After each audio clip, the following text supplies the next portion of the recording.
ನಾನಿವತ್ತು ಸ್ಯಾಂಡ್ವಿಚ್ ಮಾಡ್ತಾಯಿದ್ದೀನಿ. ಸ್ಯಾಂಡ್ವಿಚ್ ಮಾಡೋದಕ್ಕೆ ನಾನಿಲ್ಲಿ ಅಲ್ಲ ಬೆಳ್ಳುಳ್ಳಿ ಪೇಸ್ಟು, ಆಮೇಲೆ ಬೇಯಿಸಿದ ಆಲೂಗಡ್ಡೆ ತೊಗೊಂಡಿದ್ದೀನಿ, ಆಮೇಲೆ ಸಣ್ಣದಾಗಿ ಕಟ್ ಮಾಡಿರುವಂಥ ಟೊಮೆಟೊ, ಆಮೇಲೆ ಹಸಿಮೆಣ್ಸಿಕಾಯಿ ತೊಗೊಂಡಿದ್ದೀನಿ. ನಾನು ಒಂದು 5-6 ನೀವು ನೋಡ್ಕೊಂಡು ಹಾಕ್ಕೊಳ್ಳಿ. ತುಂಬ ಖಾರ ಬೇವು ನಾನು ಸ್ವಲ್ಪ ಹಾಕಿದ್ದೀನಿ.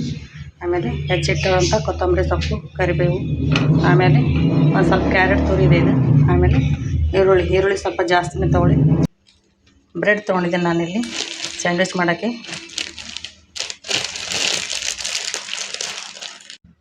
ಆಲೂಗಡ್ಡೆಯನ್ನು ಈ ಥರ ಗ್ರೇಟ್ ಮಾಡ್ಕೊಂಡ್ಬಿಡಿ ಸಣ್ಣದಾಗಿ.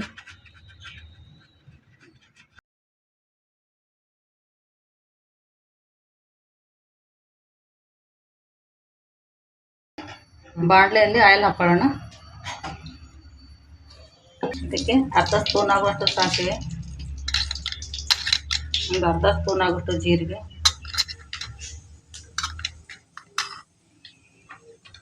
ಅಲ್ಲ ಬೆಳ್ಳುಳ್ಳಿ ಪೇಸ್ಟ್ ಇದೆ, ಇದು ಅರ್ಧ ಸ್ಪೂನ್ ಆಗುವಷ್ಟು,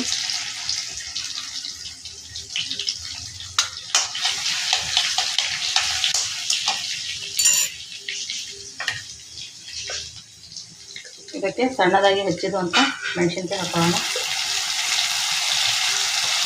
ನಿಮ್ಗೆ ಎಷ್ಟು ಬೇಕೋ ಅಷ್ಟು ಹಾಕ್ಕೊಳ್ಳಿ.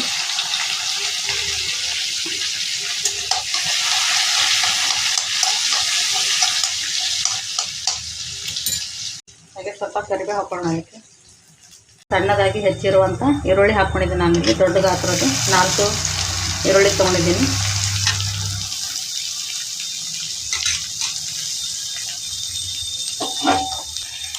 ಉಪ್ಪು ಹಾಕ್ತಾಯಿದ್ದೆ ನಾನಿಲ್ಲಿ ಅರ್ಧ ಸ್ಪೂನ್ ಆಗೋಷ್ಟು, ಇದು ಬೇಗ ಬೇಯುತ್ತೆ ಅಂತ.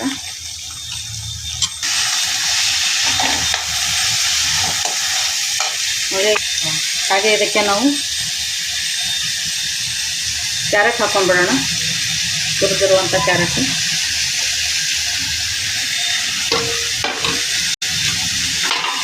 ಆಮೇಲೆ ಸಣ್ಣದಾಗಿ ಹೆಚ್ಚಿರುವಂಥ ಟೊಮೆಟೊ ತೊಗೊಂಡಿದ್ದೆ ನಾನಿಲ್ಲಿ 2.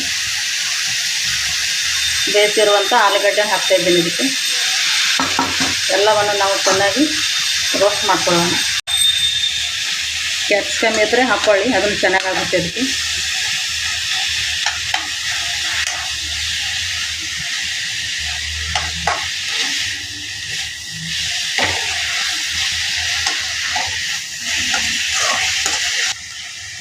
ಅರ್ಧ ಸ್ಪೂನ್ ಆಗುವಷ್ಟು ಅರಿಶಿನ ತೊಗೊಳ್ಳೋಣ. ಇದಕ್ಕೆ ಮಾಡಿರುವಂಥ ಕೊತ್ತಂಬರಿ ಸೊಪ್ಪು ಹಾಕ್ತಿದ್ದೀನಿ.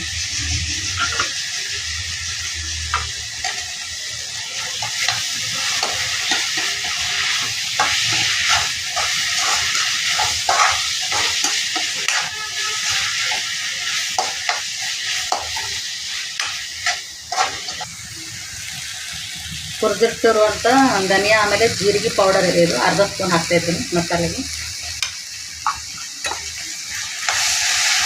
ಇವೆಲ್ಲವನ್ನು ಚೆನ್ನಾಗಿ ರೋಸ್ಟ್ ಮಾಡ್ತಾರೆ. ಇದಕ್ಕೆ ಅರ್ಧ ಸ್ಪೂನ್ ಆಗುವಷ್ಟು ಅಚ್ಚ ಖಾರ ಪುಡಿ ಹಾಕ್ತಾಯಿದ್ದೆ ನಾನಿಲ್ಲಿ. ನೀವು ಬೇಕಾದ್ರೆ ಹಾಕ್ಕೊಳ್ಳಿ, ಖಾರಕ್ಕೆ ಬೇಡ ಅಂದರೆ ಸ್ಕಿಪ್ ಮಾಡ್ಕೊಂಬಿಡಿ.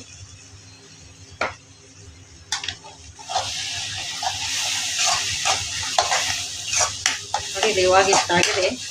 ಅದನ್ನು ಗ್ಯಾಸ್ ಸ್ಟಾಪ್ ಮಾಡ್ಕೊಂಡ್ಬಿಡ್ತೀನಿ ನಾನು. ಇವಾಗ ಇದಕ್ಕೆ ಈ ಥರ ಹಾಕ್ಕೊಂಡ್ಬಿಡೋಣ ಇದಷ್ಟು ಮೇಲೆ.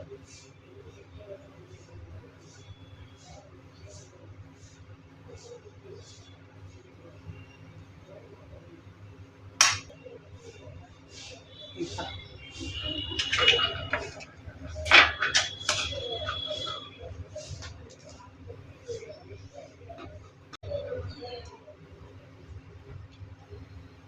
ನೋಡಿ, ಈ ಥರ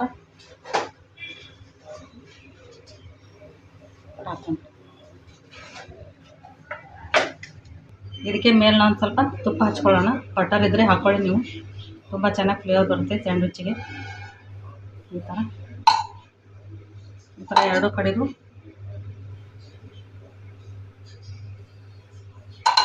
ಹಚ್ಕೊಳ್ಳಿ. ಈ ಥರ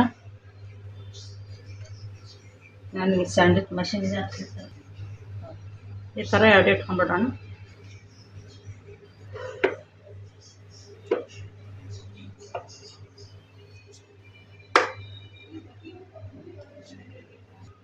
ನೋಡಿ, ಇದು ಆನ್ ಆಗಿದೆ. ಇವಾಗ ಇದು ಗ್ರೀನ್ ಲೈಟ್ ಬೀಳುವವರೆಗೂ ಇದನ್ನು ಹಾಗೆ ಇಡಬೇಕು. ಗ್ರೀನ್ ಲೈಟ್ ಬಿದ್ದರೆ ಇದು ಆಗಿದೆ ಅಂತ ಅರ್ಥ.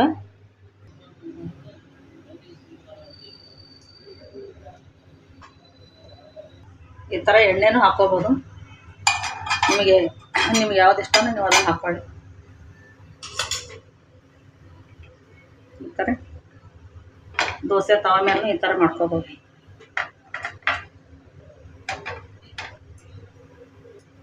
ಅರ್ಧ ಸ್ಪೂನ್ ಆಗೋಷ್ಟು ಆಯಿಲ್ ಹಾಕ್ತೈತೆ ನನಗೆ.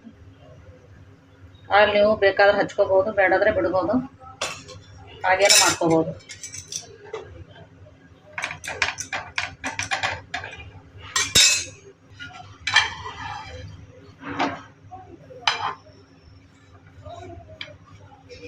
ಈ ಥರ ಕಲರ್ ಬರೋವರೆಗೂ ನೀವು ಅದನ್ನು ಚೆನ್ನಾಗಿ ರೋಸ್ಟ್ ಮಾಡ್ಕೊಳ್ಳಿ.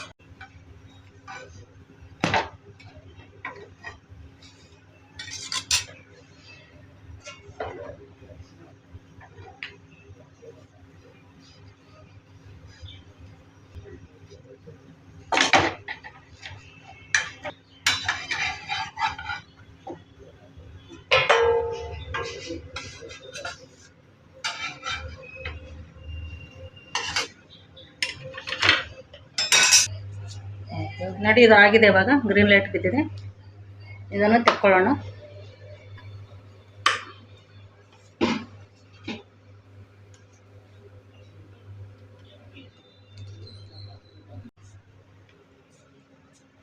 ಈ ಥರ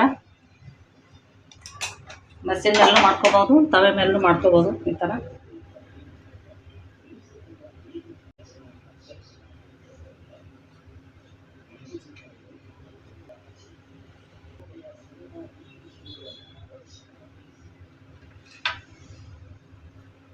ನೋಡಿ, ಈ ಥರ ರೆಡಿಯಾಗಿದೆ ಸ್ಯಾಂಡ್ವಿಚ್.